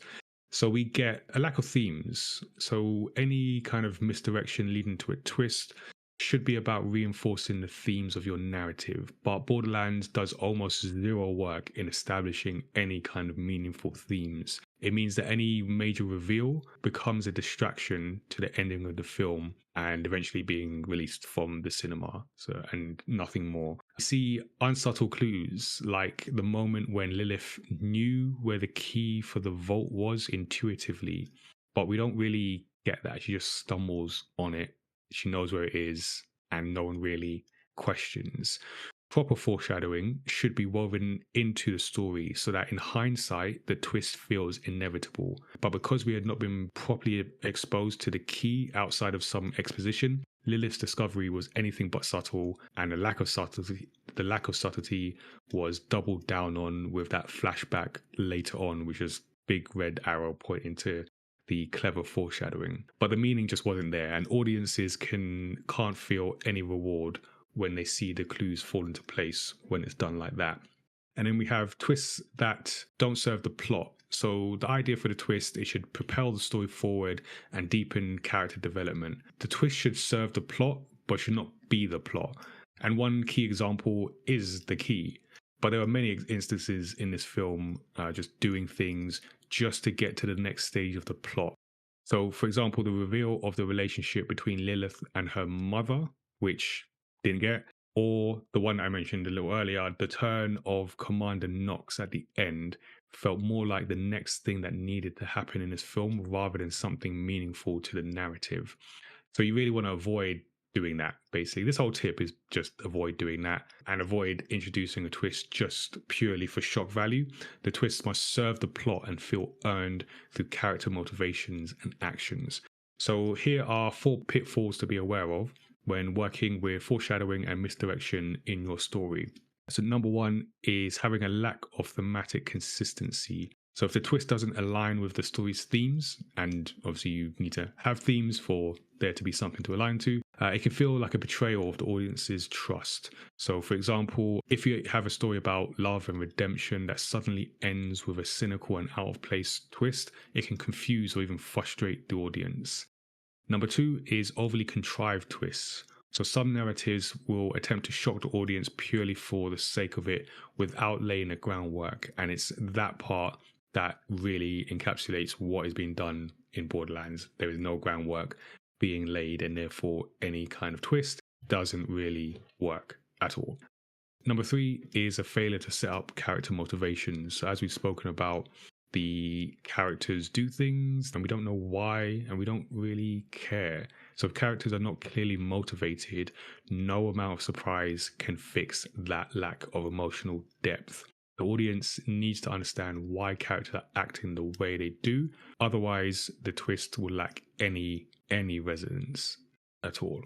And number 4 is something to consider, not necessarily something that happens in this particular story, but something that can happen, is overloading misdirection. So having too much misdirection and trying to do too much, that can alienate an audience. So if viewers feel constantly deceived, they may disengage from the story. They want to be surprised, but not manipulated to the point that they lose trust with the narrative's coherence. But thankfully, there's no coherence here, so that wasn't a problem for this film. But yeah, that's it. That's a little bit of a B-side to the discussion on foreshadowing, misdirection and twists that we had. We had the positives. This is the warnings. So hopefully combine to give you some good things to think about for your story. So yeah, if you're making your own story, let us know what you think about this week's storytelling tip. You can jump in our Discord, or you can send us an email to studio77@mayamada.com. So that is the tip for this episode. Tazziii, let's check in with our guest.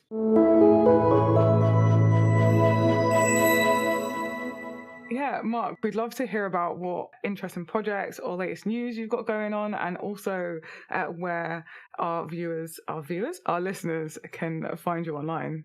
So yeah, I am currently streaming a lot on Twitch. So if you want to follow me there, twitch.tv/pretendersaur. We recently hit 1,000 followers, and so we're going to be. Oh, nice.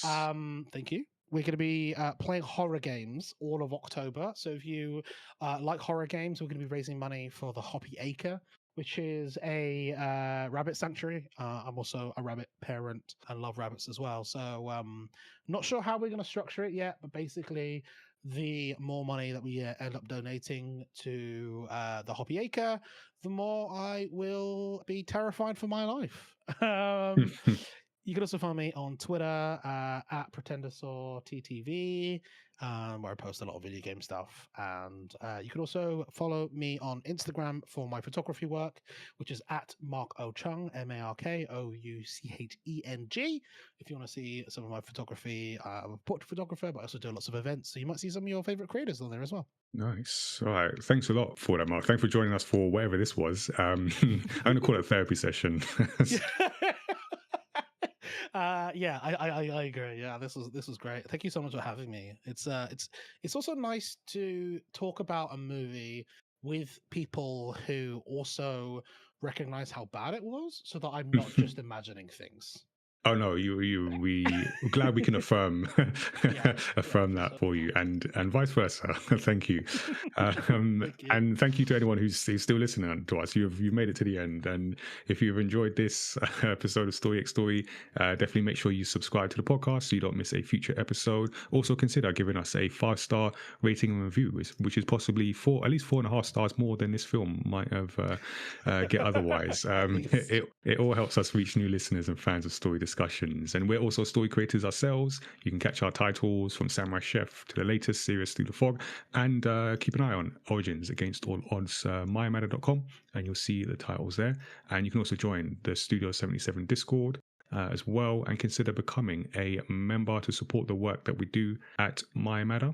A lot of that work is around the Do I Look Like a Gamer video game representation campaign. So we've got some events coming up as we continue that push for inclusion and diversity. So we've got events in person and virtual ones. We've got some stuff coming. So looklikeagamer.com is where you can find all of that.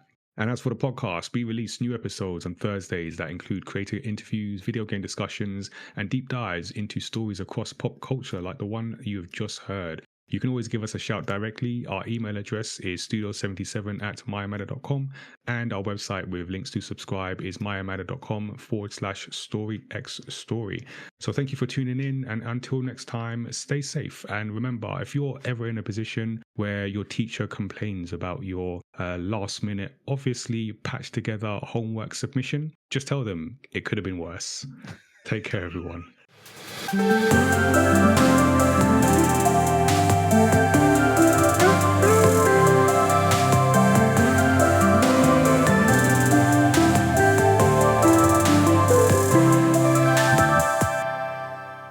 I did want to there was like a comment, so sorry, I'm just getting it to it.